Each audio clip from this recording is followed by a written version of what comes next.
sholli ala sayyidina Muhammad wa ala sayyidina Muhammad. Baik, untuk mempersingkat waktu, kita akan melanjutkan materi kita pada hari ini tentang perilaku terpuji, yang mana telah kita bahas minggu lalu. Kita akan lanjutkan ke sifat berikutnya, yaitu tentang sifat jujur. Nah, sebenarnya teman-teman udah ada yang bisa mendeskripsikan tentang sifat jujur nggak? Belum. Oke. Jadi tahap pertama yaitu kita mengenal dulu apa yang dimaksud dengan sifat jujur ini. Kalau dalam bahasa kita yang kita pahami bahwasanya sifat jujur itu memberitahukan sesuatu yang terjadi dengan sebenarnya. Nah, ada juga beberapa para ahli yang menjelaskan tentang pengertian jujur ini, yaitu jujur adalah sikap yang mencerminkan kesesuaian antara ucapan, tindakan dan kenyataan yang sebenarnya. Menurut Kamus Besar Bahasa Indonesia, jujur berarti tidak berbohong dan tidak curang.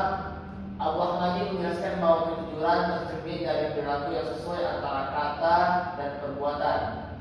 Sedangkan Zafiyah Darajat menekankan bahwa kejujuran muncul dari hati nurani yang bersih sehingga seorang berani berkata apa adanya. Sedangkan Thomas Dikona memandang jujur sebagai nilai moral yang menuntut seorang untuk menyampaikan kebenaran dan menghindari penipuan. Jadi, dapat disimpulkan bahwasanya kejujuran itu adalah sesuatu yang terjadi sebenarnya. Jadi kita menyampaikan, mengucapkan sesuatu yang sesuai dengan kejadian aslinya.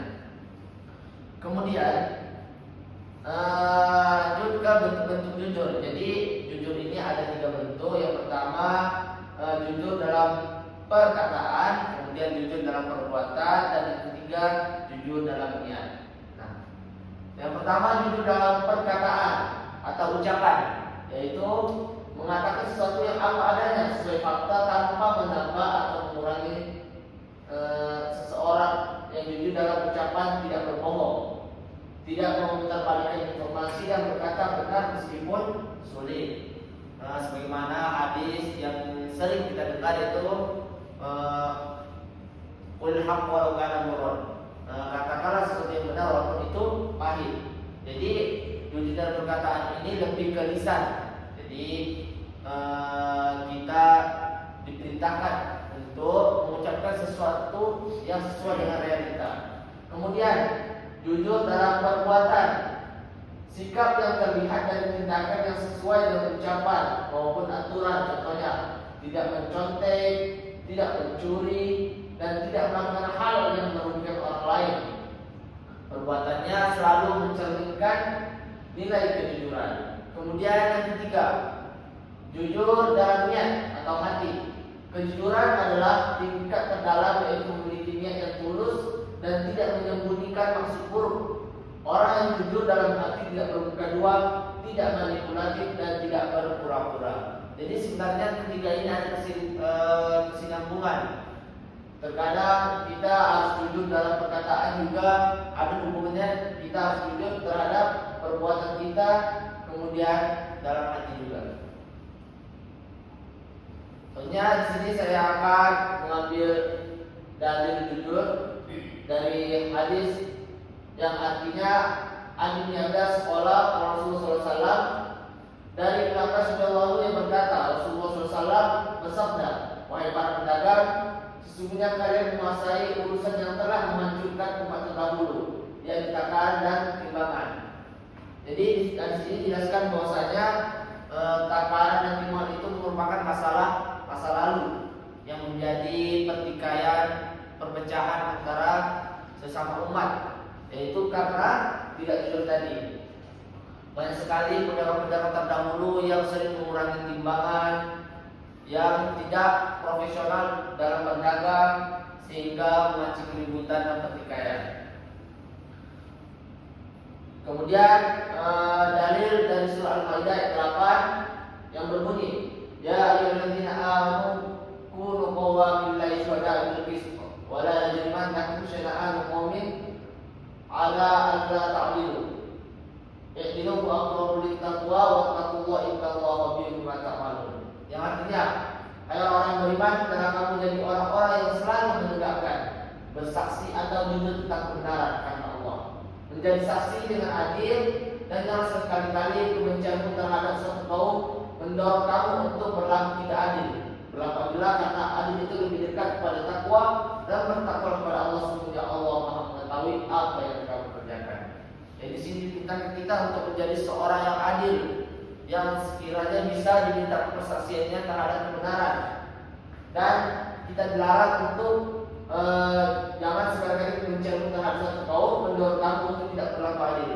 Jadi walaupun kita punya dendam terhadap satu kaum, tetaplah berlaku adil, hindarilah sifat-sifat yang bohong, sifat-sifat iri, dengki, dan lain-lainnya.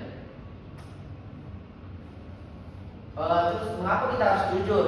Jadi ada beberapa manfaat dari sifat jujur. Yang pertama, mendapat kepercayaan orang lain. Dengan kita jujur terhadap orang lain, orang akan percaya terhadap kita, dan orang akan mempercayai kita.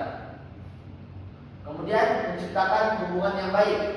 Jelas dengan kita melakukan dengan kita jujur terhadap orang lain, terus terang terhadap orang lain, orang akan percaya kita dan hubungan kita dengan orang tersebut akan lebih baik. Kemudian membentuk karakter yang berintegritas. Dengan kita jujur, dipercaya orang lain, itu akan meningkatkan kualitas diri kita, sehingga ketika kita ingin melamar kerja atau hal-hal yang lain, itu akan lebih mudah diterima karena kita mempunyai kualitas diri. Kemudian membuat hati tenang. Jadi dengan kita terus terang, jujur terhadap setiap perkataan kita, perbuatan kita, itu akan membuat hati kita tenang, dikarenakan kita tidak pernah berbohong. Karena dengan berbohong itu akan menambah masalah kita. Dan kita ketahui bahwasanya setiap kebohongan itu pasti akan ketahuan. Justru dengan kita berbohong, membuat hati kita tidak tenang, bahkan bisa menambah kebohongan lagi. Bagaimana cara kita menutupi kebohongan ini, kapan ketahuannya, itu akan menjadi beban pikiran kita. Kemudian menghindarkan dari masalah. Nah, yang tadi ada hubungannya. Jadi dengan kita jujur, itu akan mengurangi masalah kita. Walaupun itu menjadi masalah kita yang pertama, tetapi tidak menambah masalah kita. Jadi masalah itu akan selesai. Kemudian menjadi teladan bagi orang lain, terutama bagi kita seorang guru baik. Kita harus mencontohkan hal-hal yang baik. Salah satunya dari sifat jujur ini. Kemudian tadi manfaat dari sifat jujur. Selanjutnya dampak tidak jujur. Yang pertama, kehilangan kepercayaan orang lain. Jadi kebalikan dari manfaat yang pertama. Kemudian hubungan sosial menjadi rusak, muncul rasa takut dan tidak tenang, menimbulkan masalah atau hukuman, merusak reputasi dan kredibilitas, kemudian membiasakan perilaku buruk dan menghambat kesuksesan di masa depan. Baik, langsung aja. Terakhir, itu kesimpulan. Sifat jujur dapat ditemukan dengan membiasakan diri berkata apa adanya dan berani mengakui kesalahan tanpa menutupinya. Kejujuran juga berkembang melalui kebiasaan menepati janji serta menjalankan tanggung jawab sesuai aturan. Selain itu, seorang perlu menghindari situasi atau tindakan yang dapat memicu kebohongan, seperti menunda pekerjaan atau menyembunyikan fakta. Penanaman nilai moral sejak dini, baik di rumah maupun di sekolah, juga sangat penting untuk membentuk karakter jujur. Keteladanan dari orang tua, guru, dan lingkungan sekitar turut memperkuat kebiasaan ini, terlebih jika jujur selalu dihargai dan diapresiasi dalam kehidupan sehari-hari. Mungkin ini dapat saya sampaikan. Mungkin ada pertanyaan.